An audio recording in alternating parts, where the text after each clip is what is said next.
कहते ने मैं पहले मस्जिद चला गया जे काफ़ी देर सी। उदी वजह यह सी कि साडे महल्ले दा इलाके दा जो सब तो तड़कड़ा बंदा सी ना, अमीर बंदा, वो मस्जिद विच आके बैठा होया सी और बड़े लोग उहदे इर्द गिर्द बैठे सन। मैं भी उहदे कोल बैठ गया।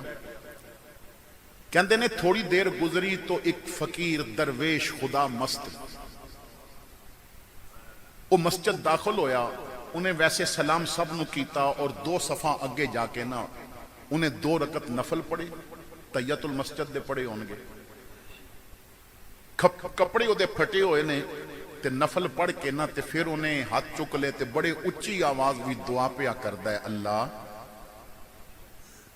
तैनू पता है ना मैं तेरा बनना है और तेरी रिजा ते राजी हाँ, तू गरीब रखे है मैं राजी हाँ, पर रब्बा 3 दिनों की भुख लगी है ते कोई शै खाण वास्ते लभी नहीं ते हुण ते तेरे घर विच तेरा पिरौना बन गया, हुण ते खाना खिला दे। वो बजुर्ग फरमाते ने, मैं हवाला देने का जिम्मेदार हाँ। बजुर्ग फरमाते ने कि उन्हें फिर खाली रोटी नहीं मंगी, उन्हें पूरा मैन्यू दसिया बा ए सालन होना चाहिए, नाल हलवा होना चाहिए, शरबत होवे ते रोटियां भी चोपड़ियां होन, पूरा मैन्यू दसिया। बा जद तेरे घर वाड़ी आया ते करीमा दे घर फिर बंदा रुखियां ते नहीं ना खांदा। उन्हें उच्ची आवाज विच ना पूरा मैन्यू दसिया बा ए मैनू खाना चाहिए।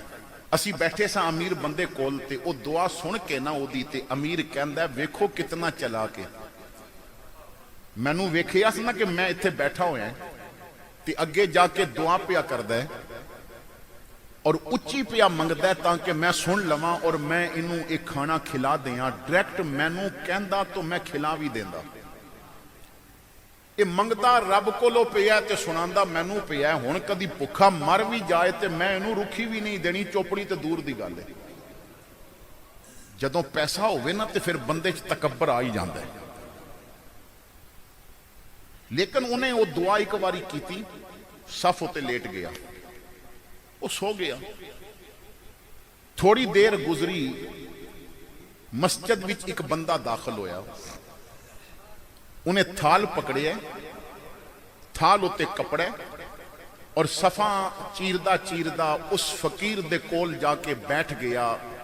थाल नीचे रखिया, उस दे कदम दबा के कहंदा बाबा जी उठो रोटी खा लो, बाबा जी उठो रोटी खा लो। तो बुजुर्ग उठे, हाँ पुत्र किथे रोटी? उन्हें ट्रे अगे कीता ते बाबे होरां ने जदों कपड़ा चुकिया ना ते ये वाकया बयान करने वाले बुजुर्ग कहंदे ने, मैं वो अमीर जितने बंदे बैठे सन साडी हैरत दी इंतहा ना रही। उन्हें जो जो मंगिया सी सारा कुछ थाल विच पिया होया सी, ना एक शै घट ते ना एक शै वध। जो जो मंगिया सी ओ थाल विच पिया होया सी। फकीर ने एक नवाला हर चीज विचों लिया, शरबत दे 2 घुट भरे, कहंदा पुत्र अल्लाह तैनू बरकत देवे, जूंदा रवे, तेरा घर आबाद रवे, मेरा रब तैनू बहुत देवे, चल ले जा। ज्यादा उन्हें खादा भी नहीं। उन्हें कपड़ा ऊपर रखिया, थाल चुकिया, बाबे ने हाथ चुक के किया, सोने रब्बा वाकई तू करीमा दा करीम है, वाकई तू सखियां दा सखी है। कहंदे ने वो नौजवान जदों खाना खिला के, कपड़े उदे भी मैले सन, गरीब मजदूर लगदा सी, जदों बाहर निकलिया तो मैं और वो अमीर आदमी असी उठ के बाहर चले गए और उसका रस्ता रोक के किया, तू इस बाबे नू जानना है कौन है? उन्हें आखिया नहीं, मैं अज जिंदगी च पहली बार ये बाबा वेखे।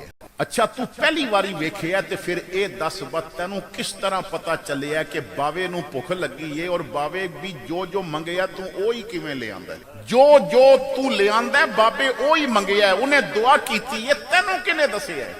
उहदी अखां नम हो गईयां। उन्हें थाल जमीन ते रखिया, कहंदा बैठो तुहानू दसदा, मैं जिथे मजदूरी करदा ना 2 हफ्ते तो मेरे मालिक ने मैनू मजदूरी भी नहीं सी दी। मेरे बच्चे खुश्क रोटी खा के गुजारा कर रहे सन क्योंकि मजदूरी रोज दी मिलती नहीं सी। 2 हफ्ते तो मेरे बच्चियां ने इन्हां खाणियां दी फरमाइश की सी, मगर मेरे कोल पैसा नहीं सी। अज सुबह सुबह मैं जदों गया अपनी मजदूरी करन तो मालिक ने बुला के कहा पुत्र अज तू छुट्टी कर ते तेरे ए 2 हफ्तियां दी मजदूरी रह गई है ते ए 1 दीनार वो सोने का सिक्का हुंदा सी। मैं कहा जी ये तो बहुत ज्यादा है, मेरी मजदूरी तो घट बनती है तो सोने का सिक्का है। उन्हें आखिया चल तू यही रख ले। मैं बड़ा खुश होया कि मालिक ने अज मैनू 1 दीनार दिता है और मेरे बच्चे ते बड़े अच्छे खाणियां दी फरमाइश करते सन। मैं बाजार गया, मैं गोश्त खरीदिया, मच्छी खरीदी, तमाम चीज़ां खरीदियां, शरबत का सामान खरीदिया। मैं घर आके ना बीवी नूं कहा कि अज मैनू 1 दीनार मिलिया सी, मजदूरी 2 हफ्तियां दी मालिक ने ज्यादा दी है ते इंज कर है बच्चे बड़े दिनों तो खाना पे मंगते सन, चल ए सारियां चीज़ां पका ताकि ना बच्चे अज रज के खा लैन। उन्हें आखिया एक अज पकानी है, एक कल। मैं आखिया नहीं, मालिक इंतजाम करेगा, तू इंज करना सारियां अज पका।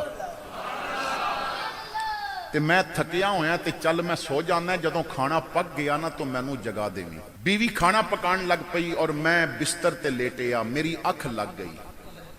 हुण पता नहीं कितनी देर अख लगी सी, मैनू नहीं याद। मेरी ख्वाब विच मदीने दे ताजदार आ गए, इमाम उल अंबिया तशरीफ ले आए। मैं हाथ बन के खड़ा हो गया, आका मेरा मुकद्दर, मेरा नसीबा, अज तुसी मैनू अपना दीदार कराया है। हुजूर ने फरमाया तेरे महल्ले दी मस्जिद विच ना अज साडा एक दरवेश आया होया है, अज रब दा एक बड़ा प्यारा बंदा आया होया है ते जेड़ियां शैयां तेरे घर पईयां पकदियां ने अज ओनू इन्हां दी तलब है।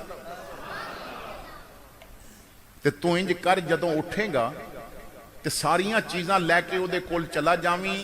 हुजूर ने मैनू उहदा चेहरा ख्वाब भी दिखाया, बा ए वो बंदा है, उहदे सामने रखेगा तो उन्हें सारा कोई नहीं खाना, वो 1-1 लुकमा सारियां चो लवेगा, तेरा सारा बच जाएगा। अगर तू अज उन्हों खाना खिला दे तो तेरी जन्नत दी जमानत मैं देना। तो हुजूर ने फरमाया कि तू अज उन्हों खाना खिला दे, तेरी जन्नत दी मैं जमानत देना। मैं जदों उठिया ना तो मेरे कमरे चो खुशबू आ रही सी। मैं उठिया और बीवी खाना उन्हें तैयार रखिया सी तो मैं कहा जरा थाल विच रखना। तुहानू याद होवेगा पहले पहले ना एक बड़े लकड़ी दे हुंदे सन ट्रे जिन्होंने मजमा किया जाता सी, वो बड़ा वड्डा हुंदा सी, उहदे विच ना 4-5 घरां दा खाना इकट्ठा एक प्लेट विच वो सजा लैंदे सन ते फिर सारियां दे घर दे हुंदे सन। वो बड़ा ट्रे सी, मजमा जिन्हों किया जाता सी। मैं उहदे विच सारियां चीज़ां रखियां और मैं फिर तुहाडे सामने आ गया ते उन्हें बस वो 1-1 नवाला मारिया जिस तरह हुजूर फरमाया सी। ये वाकया बयान करने वाले बुजुर्ग कहते ने कि मैनू उदों समझ आई जदों अमीर आदमी दे जिस्म ते कप कपी तारी सी, रोंदा जा रहा सी, रो के कहंदा सी मैनू मेरी दौलत दे गुरूर ने तबाह कर दिता। मैं समझिया वो मंगदा रब कोलों पिया ते सुनांदा मैनू पिया। मैनू ते समझ ही नहीं सी, वो सुनांदा भी रब नू पिया सी। उहदा अपने रब ते यकीन ही बड़ा सी, उहदा अपने रब ते तवक्कल ही बड़ा सी। उन्होंने पता सी मैं होरां कोलों क्यों मंगा, मेरा रब जे है, मेरा मालिक जो है, मेरा खालिक जो है, मेरा राजिक जो है, मेरे नाल रिज़्क दा वादा करने वाला जो है, मैं कोल बैठा सा, जन्नत आवाज दे रही सी, मगर मैं दौलत दे घमंड विच आके जन्नत नू अपने कोलों दूर कर दिता। चल मेरे भाई तू इंज कर, 1 दिरहम तेरा, 1 दीनार तेरा खर्च आया है ना, मैं 50 दीनार तैनू देना है, तू हुजूर दे उस वादे विच मैनू भी शामिल कर लवेगा।